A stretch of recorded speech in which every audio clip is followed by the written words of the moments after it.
I'm with Pace Suburban Bus, as many of you know. We're the bus company for the suburban area of Chicago. We actually go back a very long way, back to the, well, 1983 is when we formally were created, but we literally go back to the streetcar days. We weren't called Pace back then. There were actually a number of different bus companies, but we were actually created in '83 when the RTA took over a bunch of bus companies that were failing at the time. If you remember, around the end of the Carter administration, beginning of the Reagan administration, things were certainly different than they are now with COVID, but it was a tough time back then. And interest rates were sky high, gas prices were through the roof, and bus companies were failing. So the RTA ended up taking that, or the Illinois legislature created the RTA, the Regional Transportation Authority, that took over the CTA, also Metra, and then it combined all the suburban bus companies into one, and that became what's now known as PACE. So that's the Suburban Bus Division of the Regional Transportation Authority. We're known as PACE, and thank God, because it's a really wordy thing to have to answer the phone with. PACE is just really a marketing term, though, designed to evoke on pace, a quick pace, that type of thing. But as I mentioned, things were tough here. I'm showing some images here of some of the legacy companies, Nortran, for anyone that was in the Northwest suburban area. Westtown, that was Melrose Park, Berwyn, Cicero. There were a number, a bunch up in the Waukegan area, out in Elgin, in Joliet, Aurora, and they all became PACE back in '83. So it's not an acronym. PACE actually, like I say, is just a marketing name. But our formal name is PACE, the Suburban Bus Division of the Regional Transportation Authority. So much easier to say PACE. Now, if I mention PACE in the suburbs, people think of us really for our fixed route service. Those are the regular buses that run along a predetermined route every day, or if not, mostly Monday through Friday, some Saturday service, a little bit less on Sunday. If I mention PACE in Chicago, people think of us exclusively as 88 Paratransit. They don't think of regular buses. And the reason why is at one time the CTA used to manage ADA transportation, but they were having some troubles with it, and things were actually running smoother in the suburbs. So our parent organization, the RTA, gave us an offer we couldn't refuse, and we took that over. We actually have a number of services. As I mentioned, our fixed route service, we have express buses, and there's a number of different types. We have express buses that run from the Elgin area on the shoulder of I-290, the Jane Addams Tollway, to Rosemont, where people can then go to the airport or on the Blue Line into the city, or a number of our other PACE routes that are in that transit center there at Rosemont. We also have express buses that go from the Joliet Plainfield area to downtown Chicago, all around that medical district by U of I, Rush, where the old Cook County Hospital was, still connects to that area. And then also continues on to downtown, up to Northwestern Hospital, but also all the offices and shopping on Michigan Avenue and that. We do community transit. This is our dial-a-ride services that are typically operated in conjunction with another government entity, typically townships, but we do have some dial-a-ride services within municipalities. Niles has an incredible free bus system up there in the north or northwest suburb. But we also have, like the town of Elk Grove Village has their own transit in addition to the township of Elk Grove. So those are the smaller shuttle type buses you see in suburban neighborhoods. As I mentioned, we do the 88 Paratransit. That is the service that provides like or para service to riders who are unable to use fixed route services. Now, even though all of our vehicles are 100% accessible, the I just noticed you can't see me. You want to do that? All right. Although all of our services are available, are 100% accessible, if you can't get to a bus, what good is that? It could be a block away from your home, but that might as well be 100 miles. So 88 paratransit will come to one's home. Some people think of it as curb to curb service or door to door service. It's really curb to curb service, and gets them to where they need to go. There's a couple caveats there. You have to be qualified, obviously, for the service. We don't want people riding it who don't really need it. You have to plan a day ahead of time, and it's limited to only where there is fixed route service. So, for instance, if you're not within 3/4 of a mile of a regular fixed route bus, there is no paratransit service. So we have areas, we cover the whole 6-county region, literally from the Wisconsin border to South Will County, from Lake Michigan to west of the western end of Kane County. And in general, we have more services the closer we are to Chicago, and less as you get away. So we have pockets in McHenry and Kane County where there's very, very limited regular pace service. So even if somebody otherwise qualifies for it, it wouldn't be applicable.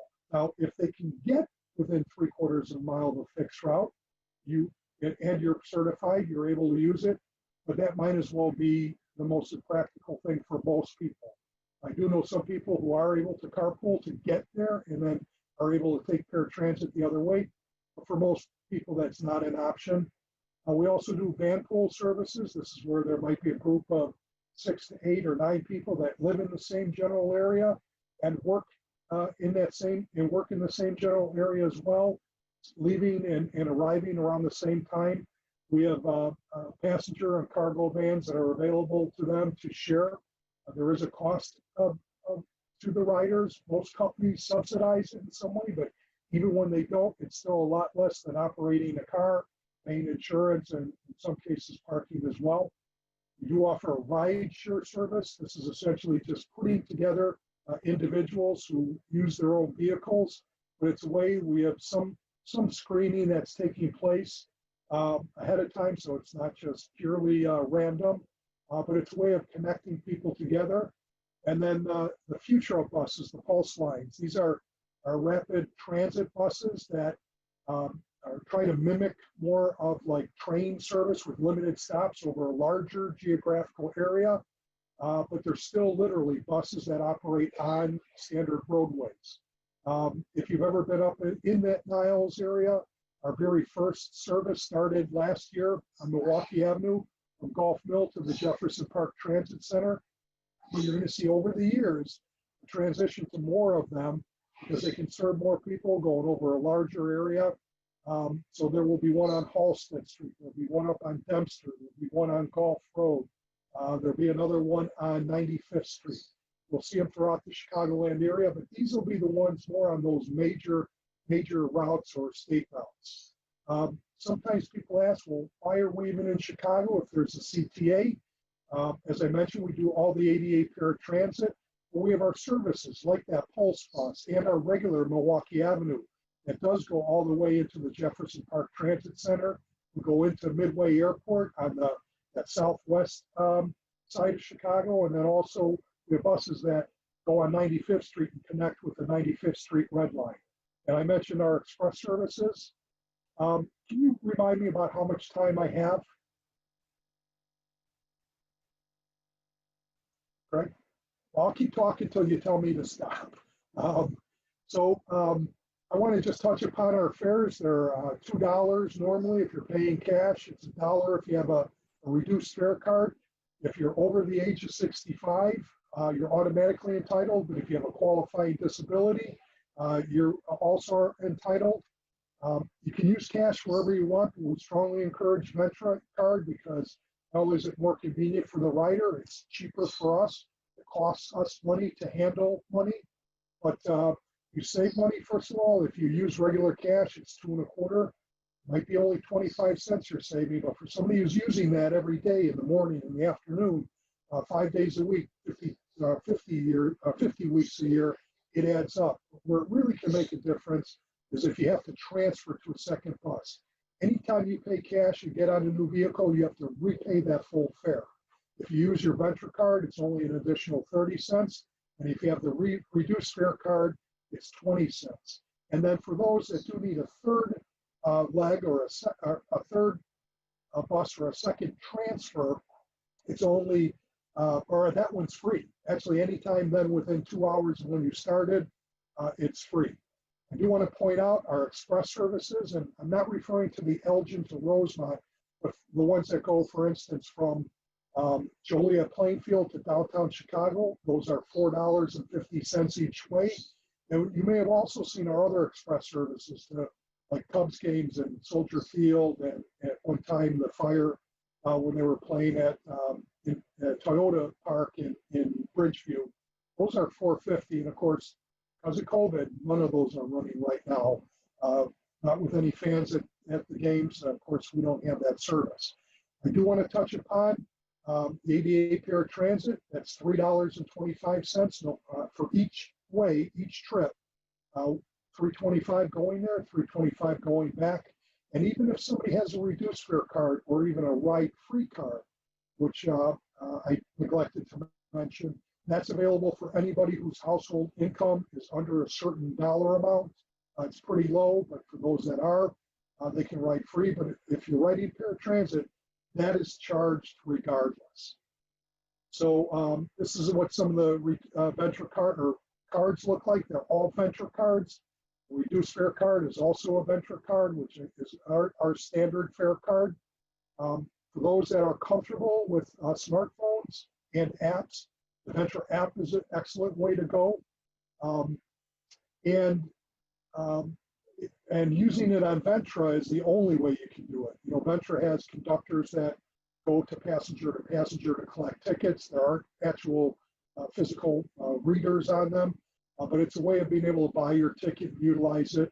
We're also getting to the point where you're going to be able to use your phone as tap, either through Apple Pay or Android Pay or a lot of the other pay apps. That hasn't started yet, but the Apple one will be probably within a month or two, and then probably another 3 or 4 months after that, the Androids will take place. I did want to just touch upon paratransit service again, because I know many veterans, this may be something that they really need.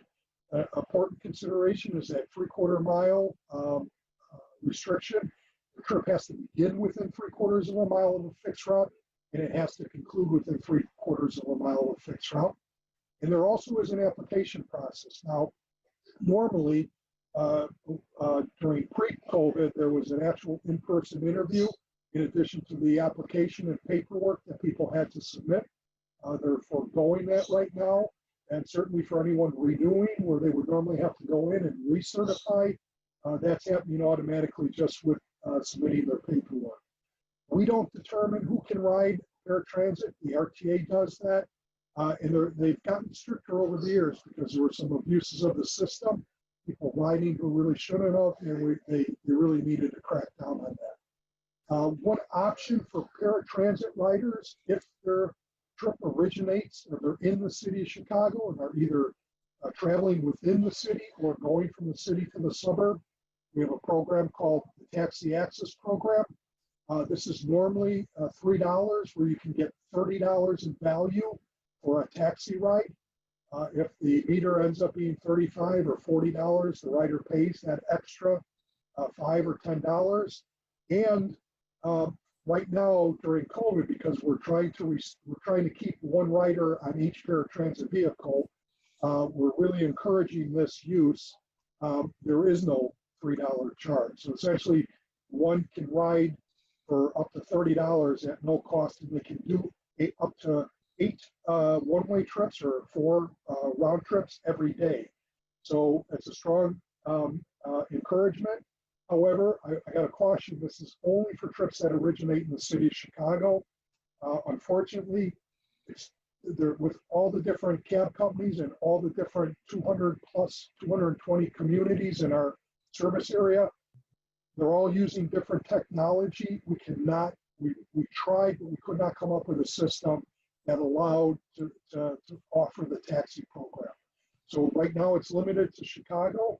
You can use it to get to the suburbs, but I got to warn you, like any other taxi ride going from the city to a suburb, We're going to charge you meter and a half, but $30 of that will be offset. Here's my contact information.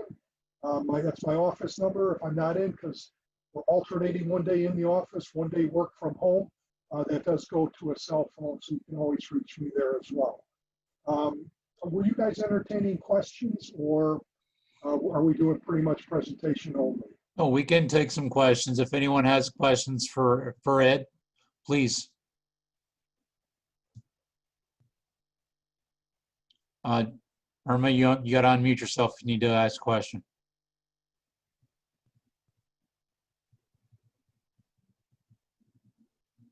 Stay on. Hello? There you go.